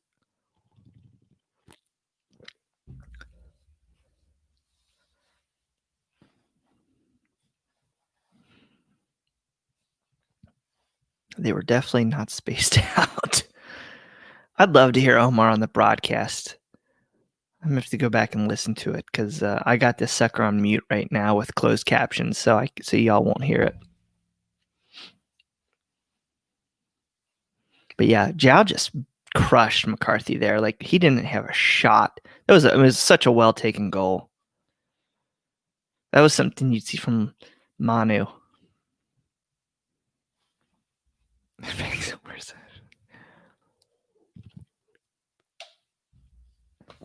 Now we need Loka to get it. I feel like this is like a remember the 9 from Miami last year. It's like we're gonna squeeze this out. Can't let us go into the end of the year with like a bad taste in our mouths. Oh, here you go. Vasquez just kind of thinking somebody's gonna be there, not really actually looking for it.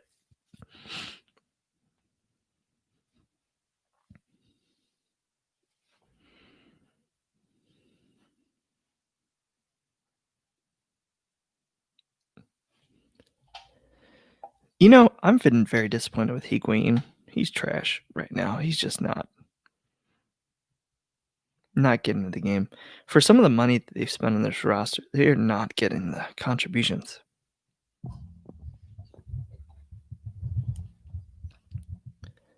Yeah, it would be goal of the year. I still think Medina's goal was the best, but that's pretty damn close to goal of the year. Too bad we already awarded it.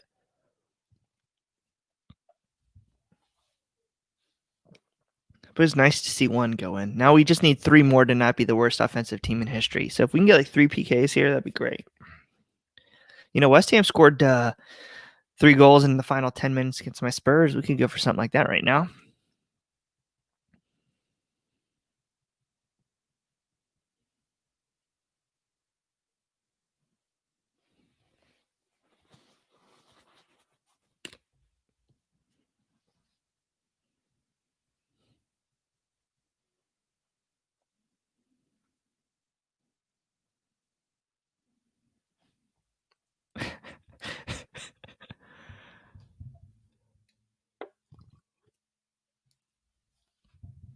Jeremy Schrand, if we had 3 PKs, we might miss 2. I would change that might to probably.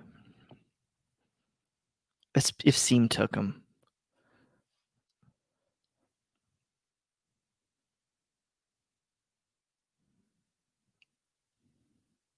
Ugh. I was hoping we'd see Victor Ulloa today for Miami, but I don't even think he's on the bench. Is he? Yeah, he is. Alvis Powell's. Oh, Alvis Powell is on the bench too. He's had like 2 appearances all year for them, which is like, oof. Apparently, we weren't the only ones that didn't see it. You know, Miami hasn't been as good this half because they're going straight into that wind, and you can't. 40-mile-an-hour wind is a pain. Woo! Well, I think it was a cross that almost ended up being a goal for Medina and just went outside the right crossbar, but that wind is a pain. Would you say Franco back on the left? I'm not sure. Man, it is pouring. Still not quite as bad as Villarreal was this week, but that does not look fun. Players are earning their money tonight.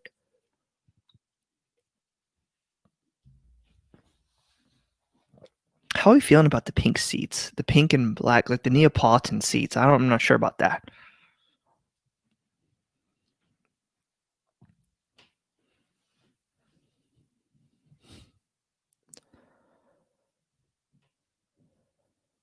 Lacadia now on the right. Franco back on the left. Vasquez up top. Oh, that's what you meant by Franco back on the left, Tom. Thanks, man. Need you to be my producer over here. Handball by Joe.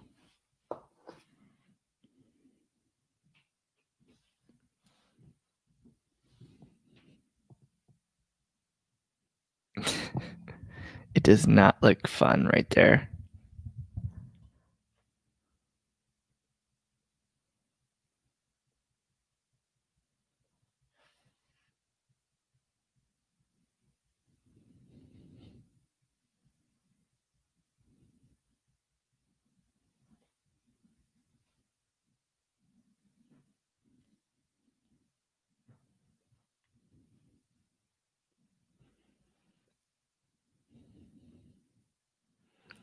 Yeah, I did not think this game was going to be played tonight.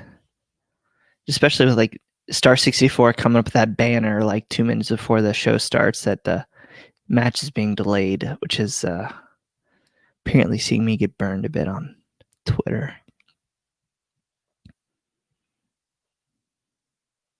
Is that what I just thought I saw? I thought I just saw Justin Hoyt.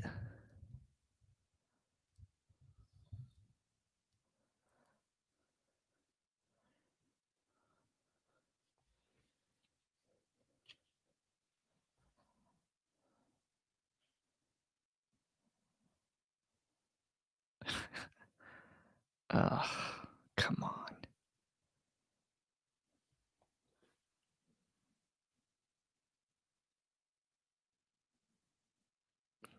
I want to see at least one more like field goal like place hold. That's what I want to see. One more place hold before this match is over. All right, Columbus up 2-1 on Atlanta, so it's good for Miami. Man, Miami's almost scored again. Who's it? Is it Pellegrini? Is that who it is? No, Luis Morgan.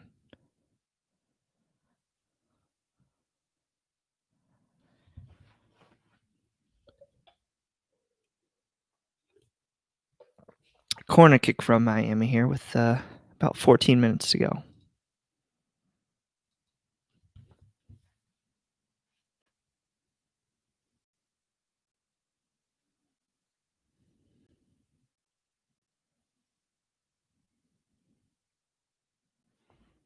Seemed young down on the ground.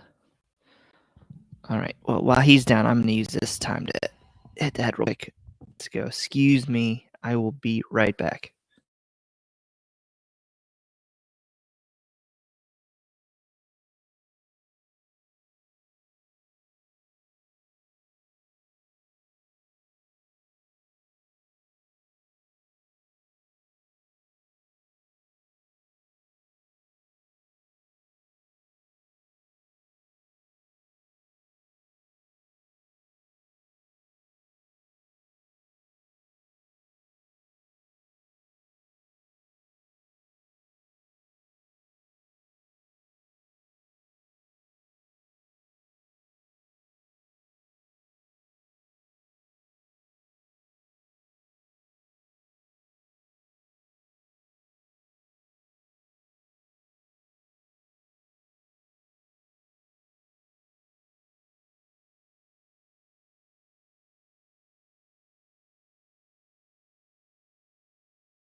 All right, I'm back. Sorry. So, what's going on here? So, did they just make a sub, and then now, what the hell just happened there? So I stepped away. I apologize. My thought is that I just see McCabe on for seam. So if they make that, then they can't bring on Daly because that would be 3 sub patterns. Is that what just happened? Did they just screw that up? What just happened? So I see 26 on the field. So that's McCabe. So that would mean all of FC Cincinnati's substitution windows have been exhausted. And I can't hear it. But that would mean FC Cincinnati can't make any more subs because that would be all the substitution windows. Okay, so you're saying, who screwed that up, the fourth official or did Yapstam?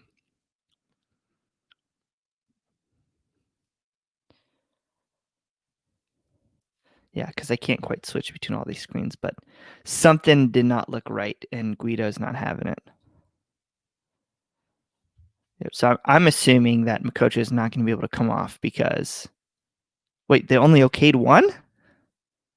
That's not right. So Yapstam screwed up, is what you're saying. Because you can have 5 subs. So just got to either be halftime subs don't count, and then you get 3 windows.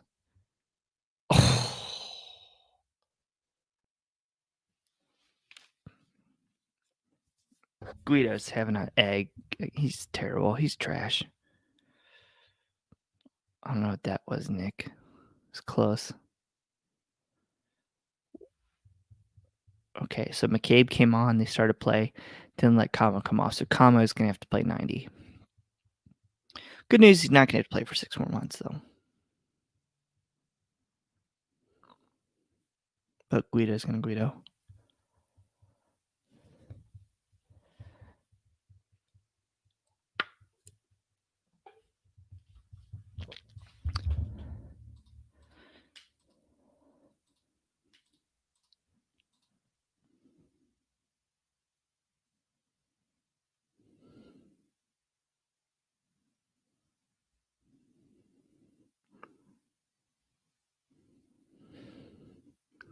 I think I'm looking at Twitter right now, and the consensus is that Yapstam screwed up.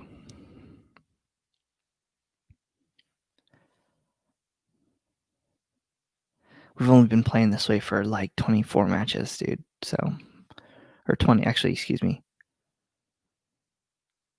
It would be, well, this is our 24th match, even though it's our 23rd league counting match. So we didn't play 20, so this is our 22nd match playing this way. Still screwed it up.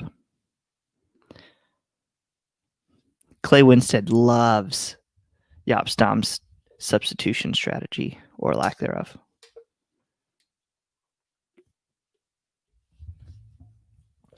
So we'll see. FC Cincinnati has subs. 8 minutes to go.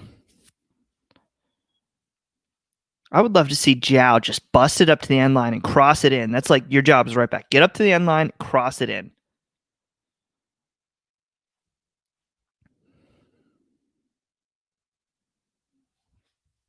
I think Clay still kind of wants Yap out, but I'm not going to speak for him.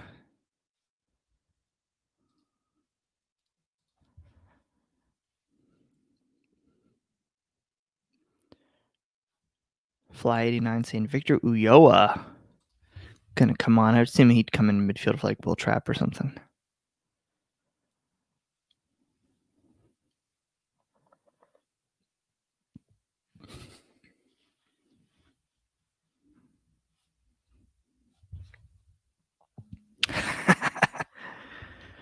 Yeah, it's a good strategy. You know, it works for a lot of Premier League clubs where they fire coaches all the time and then they just keep winning games. Oh, wait, are we getting Alvis Powell and Alvis Powell sighting, ladies and gentlemen? This is tasty. So Lewis Morgan and Rodolfo Pizarro coming out. So Miami's 2 best players coming out of the game for Alvis Powell and Victor Ulloa.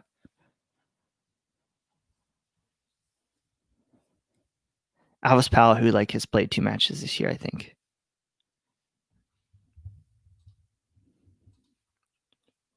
Sound strategy. Looks like it'll work.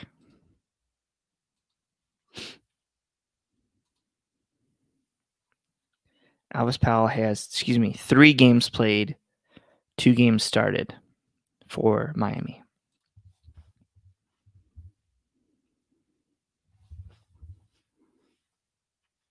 Alex just confirmed that Guido messed it up great.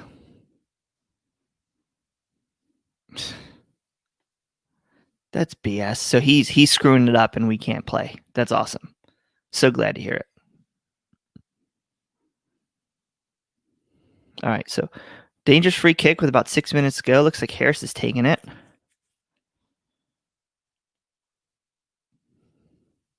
One-timer. Oh, shank. Makocho was totally looking to one-time that on a volley, and I think it actually went backwards.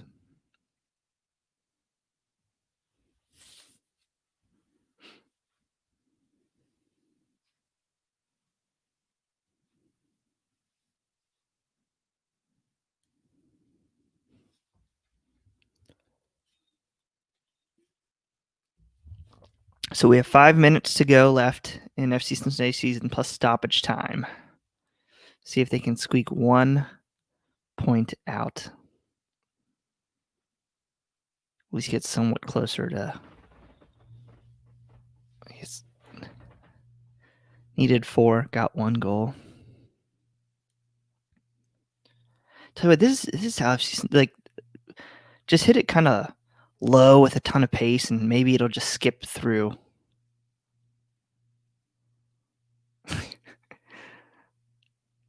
We got Medina again.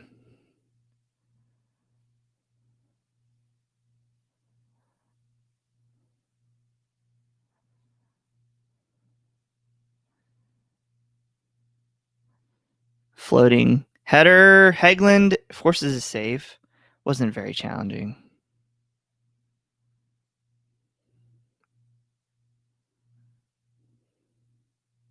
How many times does FC Cincinnati FC Cincinnati very unimaginative with the free kicks? It's always to the back post. Like every single time, it's a header to Wasson or Hegland at the back post. Very unimaginative. It is pouring. All right, so if we look, 6 minutes to go, or 4 minutes to go at the playoffs. Hold on, let me pull it up.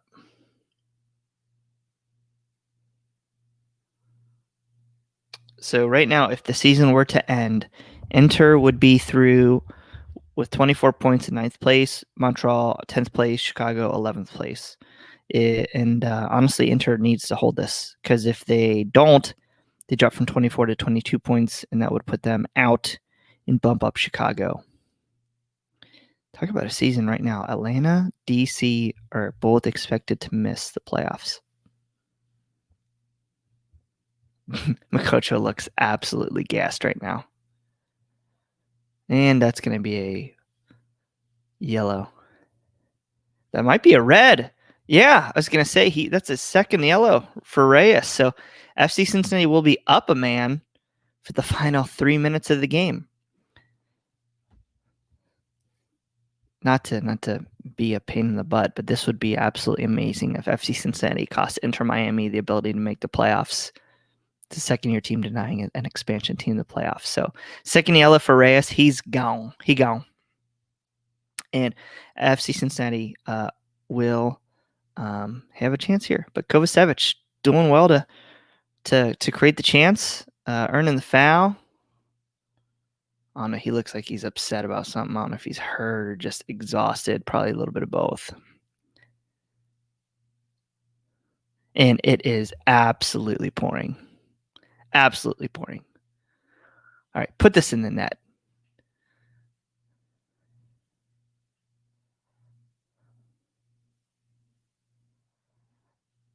Come on.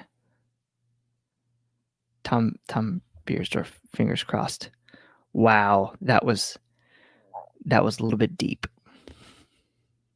All right, so FC Cincinnati up a man. I don't know what the clock says because the graphic is hiding it, but I would assume we're about ready to be in extra time. Okay, 88-42. So we got a minute. Atlanta making another sub. Looks like it's going to be number 4. I'm going with Christian McCoon. I don't know where he plays. Couldn't tell you. Don't know. But yes, back post. That's all you need to do if you're playing FC Cincinnati. Defend the back post and set pieces. It's legitimately the least imaginative set piece creation, whatever, design ever. It's horrible.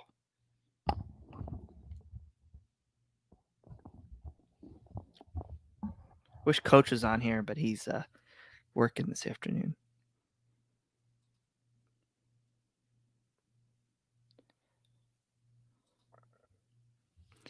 Brian's supposed to be on too, but he's, just bad excuse, parenting or something like that. Trash. Taking the kids to the park. I kid, though. I don't have anything. So right now, FC Cincinnati down. It is 2-1 Miami right now. 90th minute. They're about ready to announce 90th minute. They're about ready to announce how much extra time. Joe Zhao's goal. Oh, 4 minutes of extra time. So 4 minutes left in the Cincinnati season. Joe Zhao's 66th minute wonder goal brought the game at least within touch for Cincinnati as they give the ball away. And it is full force tropical storm going on in Fort Lauderdale right now. Full force.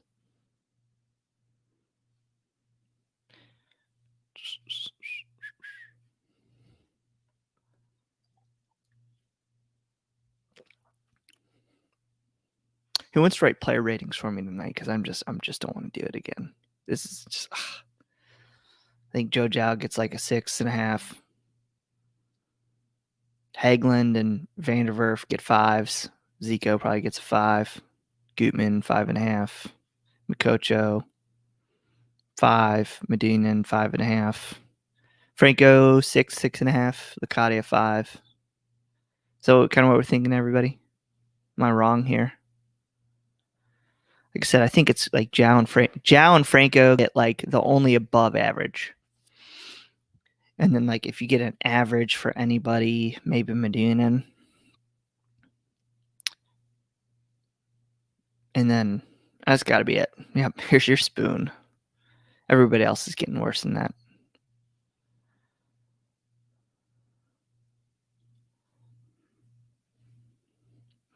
We have 2.5 minutes, and Diego Alonso's like, stop. Yes, Dr. Darcy, very pedestrian. Like I said, I do like what Franco. Franco looked pretty good.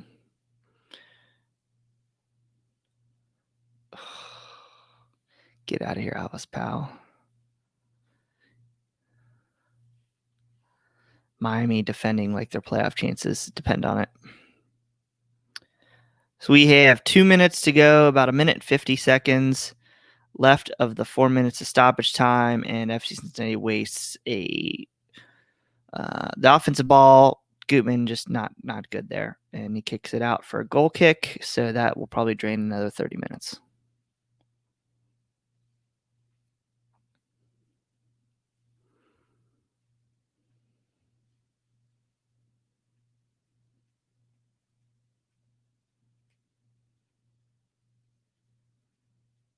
Apparently, masks not mandatory in Florida.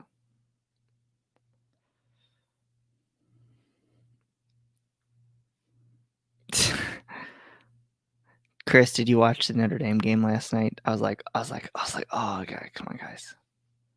Like, I get it. It'd be cool to rush the field beating Clemson. But that was dangerous. All right. FC Cincinnati, 50 seconds to go in the season.